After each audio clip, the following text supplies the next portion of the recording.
Chapter 60. Elizabeth's spirits soon rising to playfulness again, she wanted Mr. Darcy to account for his having ever fallen in love with her. "How could you begin?" said she. "I can comprehend your going on charmingly when you had once made a beginning, but what could set off you in the first place?" "I cannot fix the hour or the spot, or the look or the words which laid the foundation. It is too long ago. I was in the middle before I knew it had begun. My beauty you had early withstood, and as for my manners, my behaviour to you, at least, was always bordering on uncivil, and I never spoke to you without rather wishing to give you pain than not. Now be sincere. Did you admire me for my impertinence?" "For the liveliness of your mind, I did." "You may well call it impertinence at once. It was very little less. The fact is that you were sick of civility, of deference, of officious attention. You were disgusted by women who were always speaking and looking at you, thinking for your approbation alone. I roused and interested you because I was so unlike them. Had you not been really amiable, you would have hated me for it. But, in spite of the pains you took to disguise yourself, your feelings were always noble and just, and, in your heart, you thoroughly despised the person who so assiduously courted you. There, I have saved you the trouble of accounting for it, and really, all things considered, I begin to think it perfectly reasonable. To be sure, you know no actual good of me, but nobody thinks of that when they fall in love." "Was there no good in your affectionate behaviour to Jane while she was ill at Netherfield?" "Dearest Jane! Who could have done less for her? But make a virtue of it by all means. My good qualities are under your protection, and you are to exaggerate them as much as possible, and in return it belongs to me to find occasion for teasing and quarrelling with you as often as may be, and I shall begin directly by asking you what made you so unwilling to come to the point at last. What made you so shy of me when you first called, and afterwards dined here? Why, especially when you called, did you look as if you did not care about me?"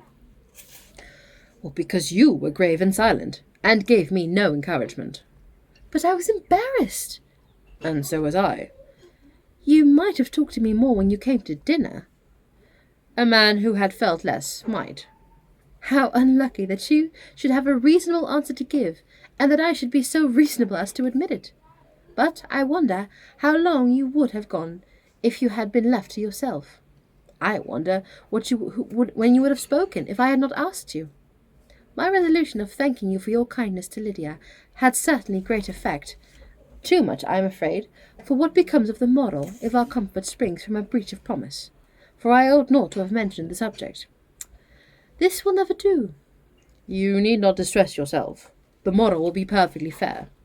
Lady Catherine's unjustifiable endeavours to separate us were the means of removing all my doubts. I am not indebted for my present happiness to your eager desire of expressing your gratitude. I was not in a humour to wait for an opening of yours. My aunt's intelligence had given me hope, and I was determined at once to know everything." "Lady Catherine has been of infinite use, which ought to make her happy, for she loves to be of use. But tell me, what did you come down to Netherfield for? Was it merely to ride to Longbourn and be embarrassed, or had you intended on a more serious consequence?" "My real purpose was to see you, and to judge, if I could, whether I might ever hope to make you love me. My avowed one, or what I avowed to myself, was to see whether your sister was still partial to Bingley, and, if she were, to make the confession to him which I have since made." "Shall you ever have the courage to announce to Lady Catherine what is to befall her?" "I am more likely to want time than courage, Elizabeth, but it ought to be done, and if you will give me a sheet of paper, it shall be done directly." "And if I had not a letter to write myself, I might sit by you, and admire the evenness of your writing, as another young lady once did. But I have an aunt, too, who must no longer be neglected." From an unwillingness to confess how much their intimacy with Mr. Darcy had been overrated, Elizabeth had never yet answered Mrs. Gardiner's long letter, but now, having that to communicate which she knew would be most welcome, she was almost ashamed to find that her uncle and aunt had already lost 3 days of happiness, and immediately wrote as followed: "I would have thanked you before, my dear aunt, as I ought to have done, for your long, kind, satisfactory detail of particulars. But, to say the truth, I was too cross to write. You supposed more than really existed. But now suppose as you choose. Give a loose to your fancy, indulge your imagination in every possible flight which the subject will afford, and unless you believe me actually married, you cannot greatly err. You must write again very soon, and praise him a great deal more than you did in your last. I thank you again and again for not going to the lakes. How could I be so silly as to wish it? Your idea of the ponies is delightful. We will go round the park every day. I am the happiest creature in the world. Perhaps other than have said so, but no one with such justice. I am happier even than Jane. She only smiles. I laugh. Mr. Darcy sends you all the love in the world that can be spared from me. You are all to come to Pemberley at Christmas. Yours, etc. Mr. Darcy's letter to Catherine was in a different style, and still different from either was that Mr. Bennet said to Mr. Collins in a reply to his last. Dear Sir, I must trouble you once more for congratulations. Elizabeth will soon be the wife of Mr. Darcy. Console Lady Catherine as well as you can, but if I were you, I would stand by the nephew. He has more to give. Yours sincerely, etc. Miss Bingley's congratulations to her brother on his approaching marriage were all that was affectionate and insincere. She wrote even to Jane on the occasion to express her delight and repeat all her former professions of regard. Jane was not deceived, but she was affected, and, though feeling no reliance on her, could not help writing her a much kinder answer than she knew was deserved. The joy which Miss Darcy expressed on receiving similar information was as sincere as her brother's in sending it. 4 sides of paper were insufficient to contain all her delight and all her earnest desire in being loved by her sister.